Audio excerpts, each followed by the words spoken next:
25 नगीने हैं मोदी जी के, हीरे हैं जो चुन चुन के मोदी जी ने दूसरी पार्टियों से इकट्ठे किए हैं। चलो हम तो सारे के सारे खराब हैं, पर आपका प्रधानमंत्री 27 जून को जिस आदमी पे 70,000 करोड़ रुपए के भ्रष्टाचार का आरोप लगाता है और 5 दिन के बाद 2 जुलाई को उसको अपना उप मुख्यमंत्री बना लेता है, क्या मुंह दिखाते हो यार जब अपनी गली में अपने घर जाते हो आप लोग। प्रधानमंत्री मोदी जी ने 13 राज्य सरकारों को 15 बार गिराने की कोशिश की और उसमें से 10 सरकारों को गिराने में सफल हो गए। कि मोदी जी जो सरकार चला रहे हैं वो सरकार बेईमान है, वो सरकार भ्रष्टाचारी है और वो इसका समर्थन नहीं करते।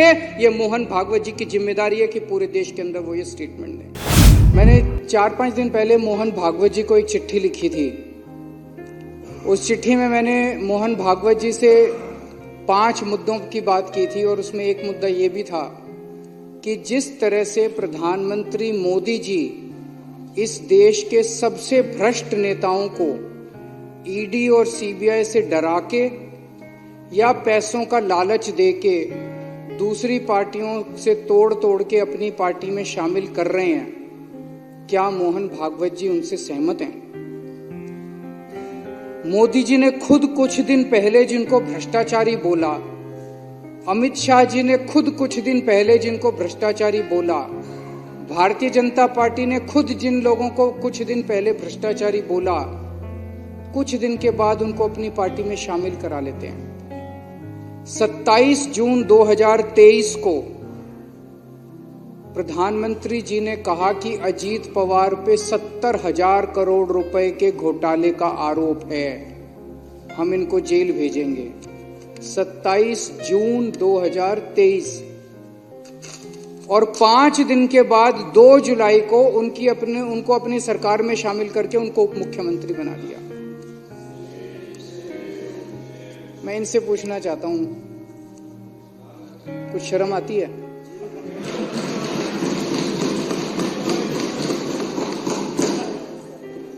चलो हम तो सारे के सारे खराब हैं, पर आपका प्रधानमंत्री 27 जून को जिस आदमी पे 70,000 करोड़ रुपए के भ्रष्टाचार का आरोप लगाता है और 5 दिन के बाद 2 जुलाई को उसको अपना उप मुख्यमंत्री बना लेता है, क्या मुंह दिखाते हो यार जब अपनी गली में अपने घर जाते हो आप लोग।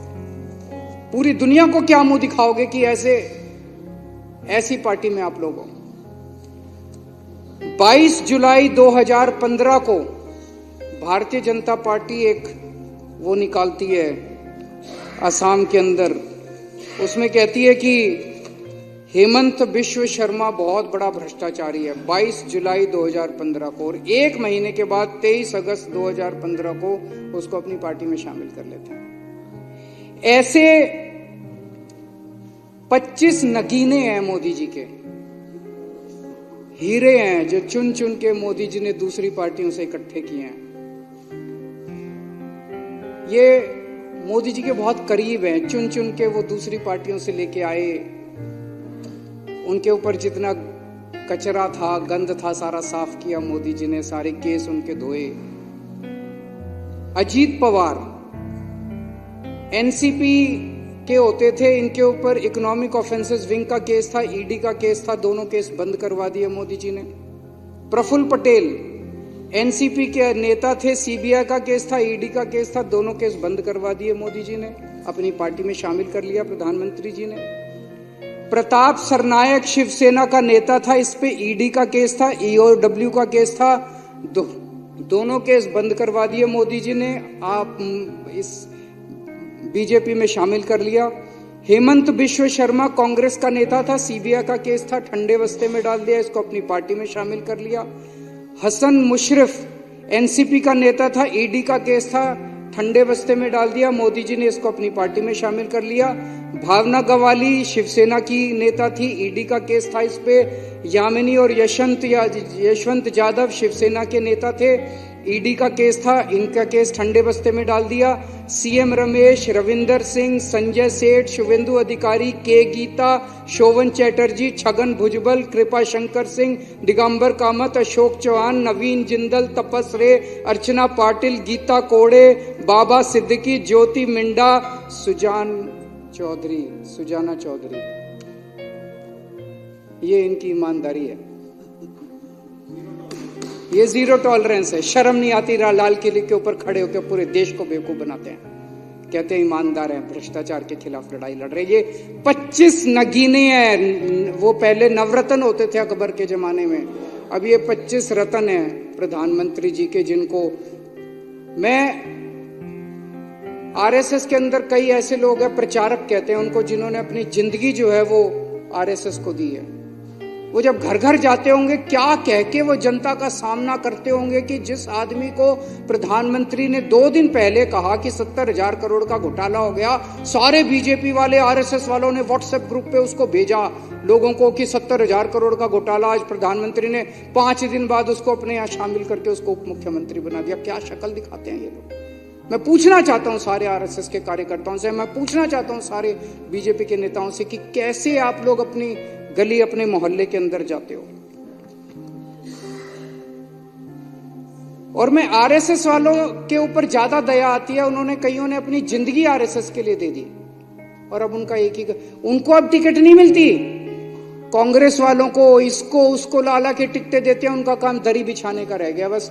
कभी कांग्रेसियों के लिए दरी बिछाते हैं, कभी एनसीपी वालों के लिए दरी बिछाते हैं, कभी शिवसेना वालों के लिए दरी बिछाते हैं। आरएसएस के कार्यकर्ताओं का काम अब केवल दरी बिछाने का रह गया, कभी इस नेता के लिए दरी, क्यों उनको टिकटें मिलती नहीं मिलती उनको। इसके अलावा इन्होंने कई सरकारों की चोरियां की, टॉपल किया, सरकारों को उखाड़ के फेंका। मार्च 2016 से लेके मार्च 2024 तक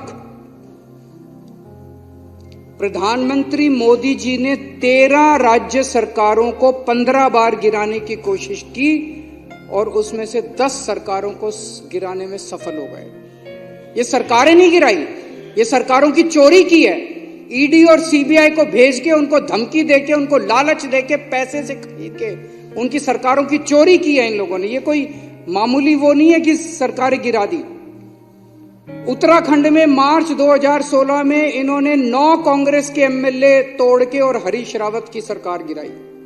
2016 में अरुणाचल प्रदेश में 33 पीपीए के 43 में से 33 एमएलए तोड़ के वहां पे सरकार गिरा दी, वहां सरकार बना ली। गोवा में जुलाई 2019 में इनको बहुमत नहीं मिला मार्च 2017 के रिजल्ट्स में, नतीजन इन्होंने 12 कांग्रेस के एमएलए तोड़ के सरकार बना ली। कर्नाटक में 2019 में इनको बहुमत नहीं मिला, इन्होंने 17 कांग्रेस के और जेडीएस के एमएलए तोड़ के सरकार बना ली। मध्य प्रदेश में 2020 में इनको बहुमत नहीं मिला और इन्होंने 22 एमएलए तोड़ के, ये बहुत सारे केस है, 10 सरकारें तोड़ के इन्होंने सरकार बना ली और आज इन्होंने एमसीडी के ऊपर गलत तरीके से कब्जा कर लिया, एमसीडी की चोरी कर लिया आज इन लोगों ने। मैं मोहन भागवत जी से मैंने यही चिट्ठी लिखी थी कि क्या राजनीति में शुचिता होनी चाहिए कि नहीं होनी चाहिए। आरएसएस ने अब खुलेआम कह दिया भाई जो मन में आए करो, आरएसएस ने खुली छूट दे दी है बीजेपी को। यही मैंने मोहन भागवत जी से पूछा था, क्या मोदी सरकार की बेईमानियों और भ्रष्टाचार का आरएसएस समर्थन करती है? अगर नहीं करती है तो मोहन भागवत जी की जिम्मेदारी बनती है कि खुले शब्दों में, सख्त शब्दों के अंदर पूरे देश के सामने वो ये कहें कि मोदी जी जो सरकार चला रहे हैं वो सरकार बेईमान है, वो सरकार भ्रष्टाचारी है और वो इसका समर्थन नहीं करते। ये मोहन भागवत जी की जिम्मेदारी है कि पूरे देश के अंदर वो ये स्टेटमेंट दें।